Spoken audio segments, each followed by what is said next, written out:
your spawn.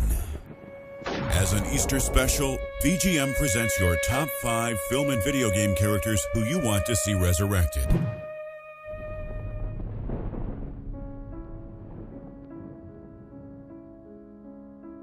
Hello and welcome to an Easter special episode of VGM. I love you, Dad! Oh no! No! Oh my God, no! This week, our attention turns to the nature of our own mortality. Yes, the death of your favourite fictional character, a character you've grown to love over the course of a game or movie, can leave a massive dent in your soul.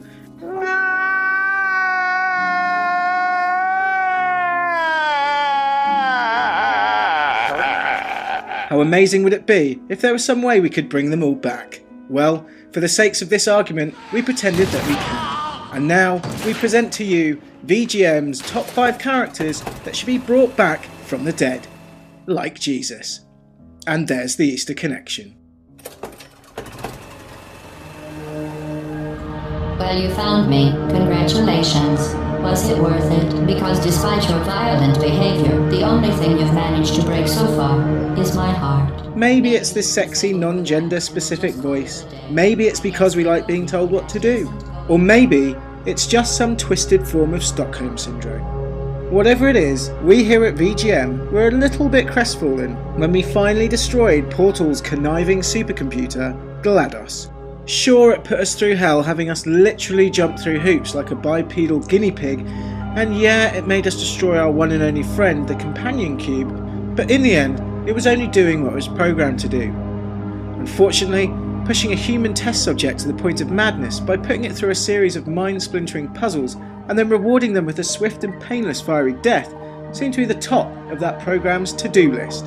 We still want to bring GLaDOS back, if only to see what else it had in store, and, of course, to see just how delicious that cake turned out to be.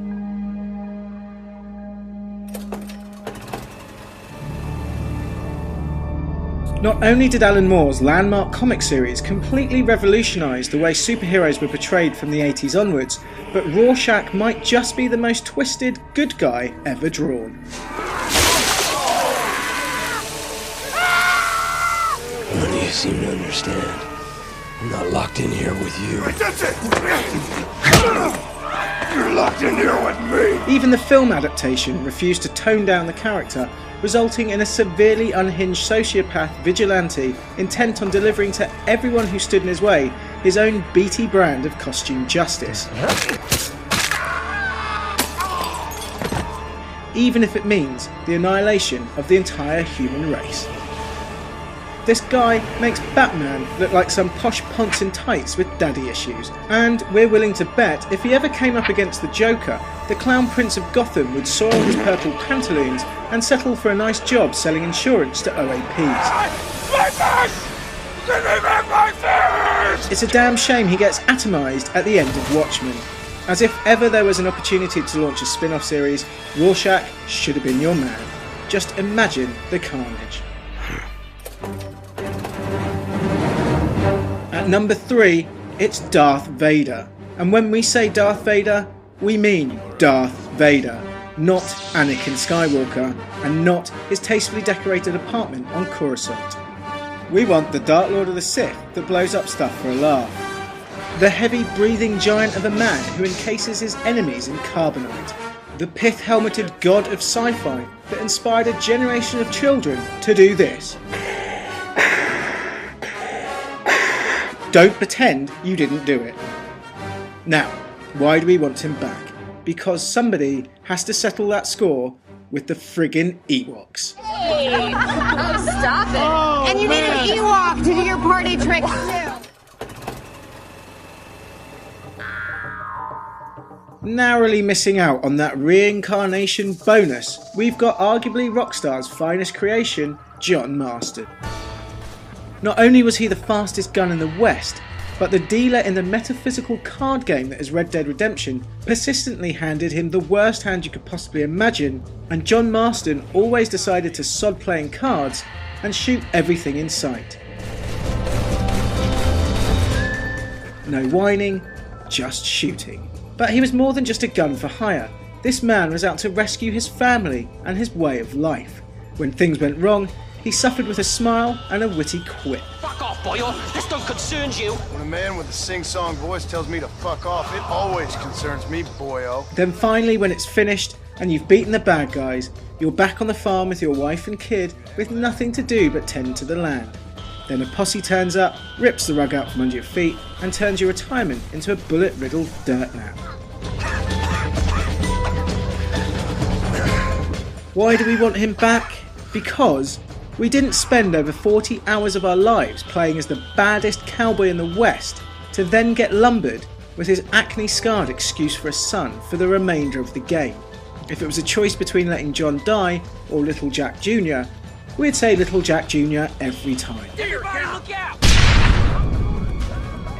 Please, Rockstar, give us some more Marston actions soon. Goodbye, John Marston. It's been a great pleasure.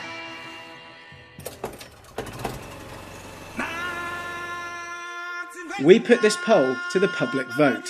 That means you. And you said, out of all of the fictional characters in the cinematic and video game universe, you wanted as your number one character to be brought back to life a fictional cartoon lion. Not the Terminator from T2, not Sniper Wolf from Metal Gear Solid, not even Aerith from Final Fantasy VII, but Simba's dad. That's very good.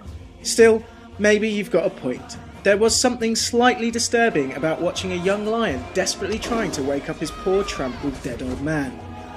Dad, come on. You gotta get up. But for God's sake, people, this is a video game and movie website. We're supposed to be geeks. Surely Hal's demise in Space Odyssey is a more worthy choice for number one. Will you stop, Dave? Still, he was voiced by Darth Vader. Hold on, Simba!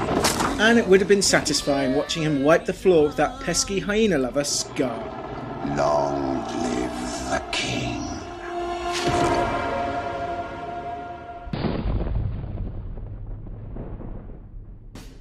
So, that's it. We asked you who you wanted to bring back from the dead, and by God, we delivered.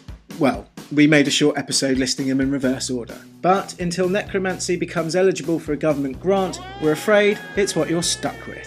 If you've got a suggestion for a VGM video you'd like to see next, then drop us a little comment and we'll see what we can do. Until next time, VGM out.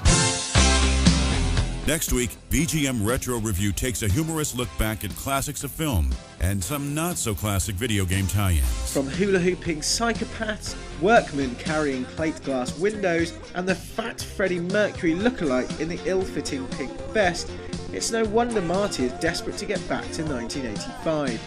VGM Retro Review. Back to the Future, Wednesday, April 10th, here on Gamerspawn.